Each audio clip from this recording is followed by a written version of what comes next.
heading out into the Atlantic on a grey and misty morning, bound for the Skelligs, a trip I'd done many times before in that summer of 1972.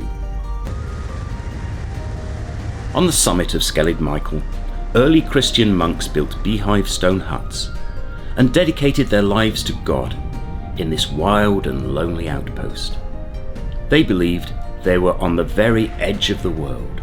Some 640 steep steps hewn from the rock climb from the only possible landing on the island up to their settlement.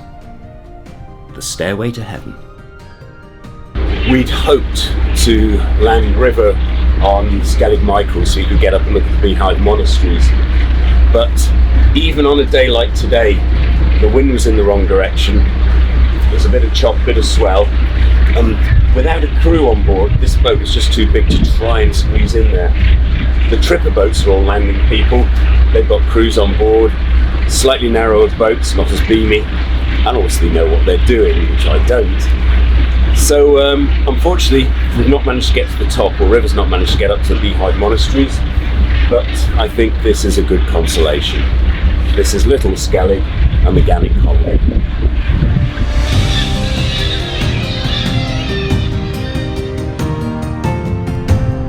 Little Skellig appears almost white due to the guano accumulated over millennia of around 35,000 pairs of gametes, the second biggest colony on the planet. Both islands plunge sheer and deep into the Atlantic. Both are incredibly inspiring, atmospheric, and emotive places. The fact that Skellig Michael has been used as a location for recent Star Wars films has boosted visitors' numbers.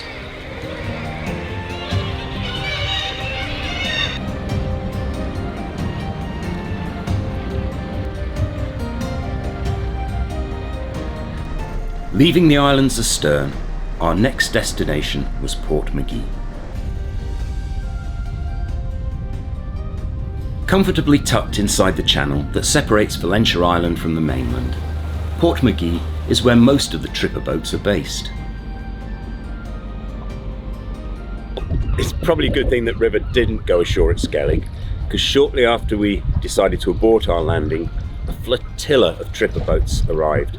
There must have been at least 20 of them, each with 10 to 20 people on board. That would have been a couple of hundred people on the steps going up to the beehive monasteries. It would have been heaving with people. And even stranger, some of them were dressed in Star Wars garb, I tell you. Now, what would those ancient monks have thought if they'd have seen a Wookiee coming up the steps to their monastery? I just wonder. The sign on the pontoon made me smile, and the phone call to Gerard, when we couldn't find him in the bar, was even better.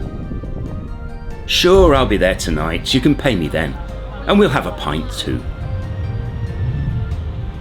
To this small fishing harbour, Star Wars mania has been like a gold rush. The crew of the tourist boat that moored alongside us were keen for a chat. Dave, these two boys are from Cornwall. Apparently only 15 boats are licensed to land passengers on Skellig, almost all of those running from Portmagee, but plenty more offer trips around Skellig without landing. Those trips cost an average of €40 per person.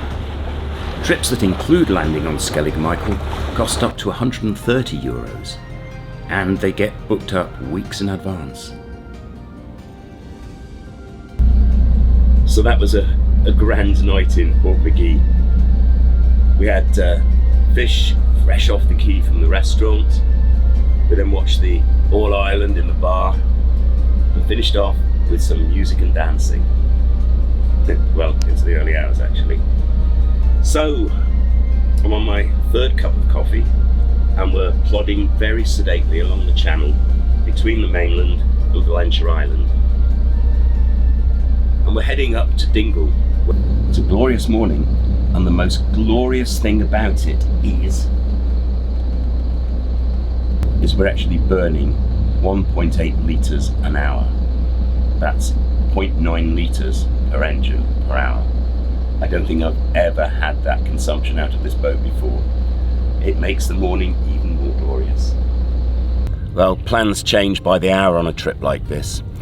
The ultimate destination for us has been Dingle, and to explore the Blasket Islands. And the forecast had looked fantastic until the middle of yesterday afternoon. And then strong winds came in and a little weather front just pulsed through, bringing in rain as well. So instead of heading up there, we decided we'd come onto Valentia Island into Knightstown, this little harbour. Knightstown is the largest community on Valentia Island, which isn't saying very much. Here there's a little ferry that runs backwards and forwards, and it's so intimate, so lovely, because I've noticed a few times if the ferry's pulled away and then a car turns up the slipway, the ferry will actually go back for them and wait for them and let them get on board. But it's probably their mates, their neighbours, their friends, and they just sort of go back and pick them up. It's just typical of the intimacy of this island.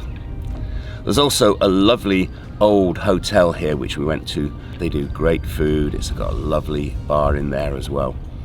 And it's a gorgeous, tiny little village community. Very, very nice. The marina is interesting. The plan was for a 200 berth marina to be built, but that project has stalled. All there is to date is a floating breakwater, enclosing where one day pontoons may or may not be installed. Meanwhile, if you can find space alongside the breakwater, it's yours, no charge.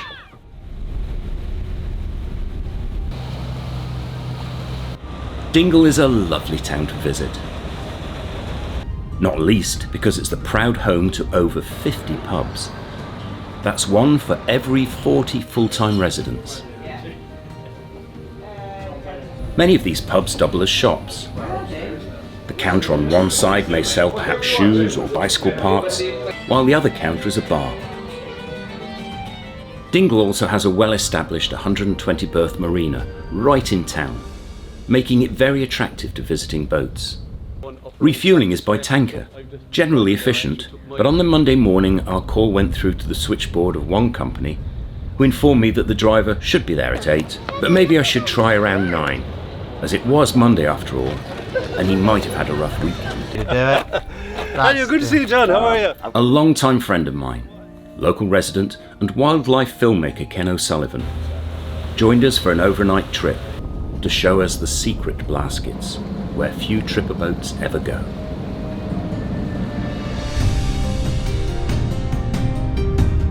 The Blaskets lie off the end of the Dingle Peninsula. Until 1954, the islands were inhabited. At its peak, the exclusively Irish-speaking population was around 150. But by the 1950s, the young folk had virtually all left. The ageing population of around 20 was unsustainable and often cut off for weeks at a time by violent Atlantic storms. So the government made the decision to evacuate the few remaining residents, and the islands were left to the seals and seabirds.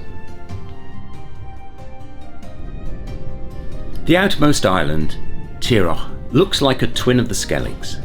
It's the westernmost Irish island and one of the most western points of Europe. Spectacular, wild and grand. The lighthouse here was automated in 1988. Until then, it must have been a lonely life for the keepers. Back then, all supplies were brought up from sea level by the steepest funicular rail track in Europe. Its remains can still be seen.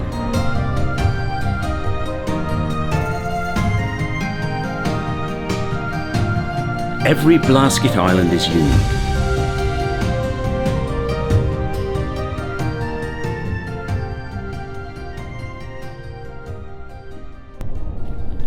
The old, ruined stone settlement lies above the beach on Great Blasket, a beach where dozens of seals haul out once the day's tourists have disappeared back to the mainland.